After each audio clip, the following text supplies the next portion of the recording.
السلام علیکم لسنرس، آئیے ڈاکٹر ساجد امجد کی ایک نئی کہانی سنتے ہیں جس کا عنوان ہے فتح مند۔ تو آئیے شروع کرتے ہیں۔ گاؤں بھر میں دلاور حسینی وہ مرد تھا جو زمیندار کی آنکھوں میں آنکھیں ڈال کر بات کرتا تھا۔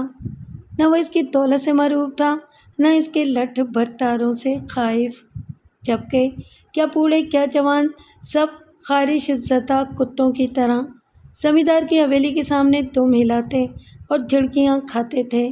ان کی عورتیں اپنے مردوں کی غیرت داغ پر رکھ کر حویلی کا دیا جلانے جاتی تھیں۔ کوئی کپڑے دھونے پر مقرر تھی تو کسی کے ذمے اپلے تھاپنے کا کام تھا۔ کوئی زمیندار کی چاروں بیویوں کی زیب و آرائش کا فریضہ انجام دیتی تھی۔ خود دلاور کی ماں بکریوں کا دودھ دھونے کے لیے صبح سویرے حویلی کی دہلیز پار کیا کرتی تھی اور خوش تھی کہ زمیندار نے رحم کھا کر اس کی ڈیوٹی ایسے آسان کام پر لگائی ہے۔ واپسی میں ایک گلاس دودھ الگ ملتا تھا۔ صرف دلاور کی بہن گلابو ایسی تھی جس نے اپنی جوانی کو آئینے میں دیکھنے کے بعد حویلی کا منہ نہیں دیکھا تھا۔ زمیندار کئی بار گلابو کی ماں سے دبے لفظوں میں گلابو کے بارے میں پوچھ چکا تھا۔ گلابو کی ماں ہر مرتبہ کسی نہ کسی بہانے سے اس کے تقاضوں کو شکست دے چکی تھی، لیکن اب وہ ڈر گئی تھی۔ اس کی بوڑھی آنکھیں وہ سب کچھ دیکھ رہی تھیں جو ہونے والا تھا۔ اسے معلوم تھا کہ یہ تقاضا کسی دن بھی زبردستی میں تبدیل ہو سکتا تھا۔ وہ جانتی تھی کہ زمیندار اسے اپنی توہین سمجھتا ہے کہ کوئی عورت رانی بن کر گھر بیٹھی رہے اور اس کے حضور سجدہ ریز نہ ہو۔ وہ یہ بھی جانتی تھی کہ وہ اپنی توہین کا بدلہ کس طرح لیتا ہے۔ اس نے کئی مرتبہ دلاور کو سمجھایا بھی، مگر دلاور کے پاس تو جیسے دل تھا دماغ تھا ہی نہیں۔ اس نے تو ایک ہی جواب رٹ لیا تھا، میں اور میری جوان بہن اس کی غلامی کے لیے پیدا نہیں ہوئے ہیں۔ تیری بات اور ہے، میں تجھے نہیں روکوں گا، تو ماں ہے میری بھی، زمیندار کی بھی۔ دیوار سے سر پھوڑنے سے کیا حاصل؟ بوڑھی ماں نے اب اسے کچھ کہنا ہی چھوڑ دیا تھا، صبر کر لیا تھا، مگر آنے والے طوفان کی تباہی سے خوف زدہ تھی۔ آج تک اس گاؤں میں دلاور کے علاوہ کسی کی ہمت نے ایسے پاؤں نہیں پھیلائے تھے۔ یہ جسارت کیا گل کھلائے گی؟ بوڑھی ہڈیاں اسی فکر میں کھل رہی تھیں۔ اندیشوں کے دریا میں بھنور پڑنے کا وقت آخر آ ہی گیا۔ آج جب وہ حویلی جانے کے لیے گھر سے نکلی تو اس کے دل کے دروازے پر بڑے زور کی دستک ہوئی، جیسے کچھ ہونے والا ہے، جیسے کچھ ہونے کا وقت آ گیا ہے۔ اس نے دل کے دروازے کو اور زور سے بند کر لیا۔ تیز تیز قدم بڑھاتی ہوئی وہ حویلی کی جانب بڑھنے لگی۔ گلابو کی ماں، تجھے مالک نے یاد کیا ہے۔ حویلی میں داخل ہوتے ہی اسے اطلاع مل گئی۔ ٹھہر جا، میں کام تو نپٹا لوں، اطلاع دینے والے سے اس نے کہا۔ نہیں، پہلے مالک کی بات سن لے، اس کا یہی حکم ہے، نوکر نے زور دے کر کہا۔ اندیشوں کا چور دل کی دیوار پھاڑ کر باہر آ گیا۔ آخر وہی ہوا جس کا ڈر تھا۔ چل، پھر پہلے مالک کی ہی خدمت کر لوں، گلابو کی ماں نے کہا۔ گہری سانس لی اور اس کے پیچھے پیچھے چل دی۔ بڑے سے کمرے میں دور تک قالین بچھا ہوا تھا۔ چاروں طرف دیواروں پر اس حویلی کے مرحوم مالکوں کی تصویریں اپنی شان دکھانے کے لیے موجود تھیں۔ ایک طرف مردہ شیر کا کھلا ہوا منہ ایک بڑے سے پتھر کے اسٹول پر رکھا ہوا تھا، دوسری جانب بڑا تخت بچھا ہوا تھا۔ تخت پر چیتے کی کھال بچھی ہوئی تھی۔ تخت پر زمیندار گاؤں تکیے کا سہارا لیے ہوئے نیم دراز تھا۔ اس کے کارندے اس کی مٹھی مالش کر رہے تھے۔ گلابو کی ماں نے گاؤں کے دستور کے مطابق جوتیاں دروازے ہی میں اتار دیں۔ دروازے میں کھڑے کھڑے دیوار پر لگی ہوئی تصویروں کی طرف دیکھا اور ہاتھ جوڑ کر آنکھیں بند کر لیں۔ آؤ، گلابو کی ماں، اندر آ جاؤ۔ اجازت مل چکی تھی۔ اس نے آنکھیں کھول دیں، ہاتھ جوڑے جوڑے کمرے کے طول کو عبور کیا، زمیندار کے پیروں کو ہاتھ لگائے اور ایک طرف کھڑے ہو کر حکم کا انتظار کرنے لگی۔ میں نے پہلے بھی کئی دفعہ پوچھا ہے، اب پھر پوچھتا ہوں، تیری بیٹی میری خدمت کے لیے تیرے ساتھ کیوں نہیں آتی؟ اعتراض ہے کیا اسے کچھ؟ اعتراض تو کچھ نہیں سرکار، بس وہ جوان ہو گئی ہے نا، اس لیے اس نے جان بوجھ کر دلاور کا ذکر نہیں کیا۔ تو کیا انوکھی جوان ہوئی ہے وہ؟ اس گاؤں میں اور لڑکیاں بھی تو جوان ہوئیں، سب کی جوانی یہیں گزری ہے۔ صاف صاف بتا، بات کیا ہے؟ کچھ نہیں مالک، بس یہی بات ہے۔ تو ملا دیں اس کی جوانی مٹی میں، پھر تو آئے گی۔ نہیں مالک، یہ غضب نہ کرنا، میں اس کے بدلے کا کام بھی کر دیا کروں گی۔ آپ کو تو کام سے غرض ہے نا؟ بڑھیا ہاتھ جوڑ کر کھڑی ہو گئی۔ نہیں بڑھیا، مجھے کام سے نہیں، اپنی رعایا کی وفاداری سے غرض ہے۔ تیرے گھر سے مجھے نمک حرامی کی بو آتی ہے۔ سنا ہے تیرا جنا ہوا حرامی کا پلہ دلاور اسے آنے نہیں دیتا۔ سمیتا نے کند چھری بڑھیا کے پیٹ میں اتارتے ہوئے کہا۔ مالک، وہ مورکھ نادان ہے، ابھی بچہ ہی تو ہے، میں اسے سمجھا لوں گی۔ آپ تو ہمارے انداتا ہیں، آپ مجھے ایک موقع اور دیں، میں سمجھا لوں گی اسے۔ آ جائے گی گلابو، وہ تو داسی ہے آپ کی۔ ٹھیک ہے، کل اگر گلابو نہ آئی تو پرسوں اپنے بیٹے کو یہاں بھیج دینا۔ میں اب تک تیری وجہ سے اسے چھوڑتا رہا ہوں، لیکن اب نہیں، میں خود اس کی مزاج پرسی کروں گا۔ مگر یاد رہے، گلابو یا دلاور، کل یا پرسوں، سمجھی؟ سمجھ گئی سرکار، سب کچھ سمجھ گئی۔ گلابو کی ماں نے اس کے قدم چھوئے اور اس کی طرف پیٹ کیے بغیر الٹے قدموں کمرے سے باہر نکل آئی۔ اس نے جیسے تیسے کام نمٹایا اور گھر کی طرف دوڑ پڑی۔ اس کا بدن کمزور پتے کی طرح کانپ رہا تھا۔ وہ دل ہی دل میں اس وقت کو کوس رہی تھی جب اس نے دلاور کو پیدا کیا تھا۔ آگ لگے تیری جوانی کو، ارے تو نے تو ہمیں کہیں کا نہ رکھا، پرکھوں کی ریت ہی کو توڑ دیا، نہ خود زمیندار کی خدمت کرے گا نہ بہن کو بھیجے گا۔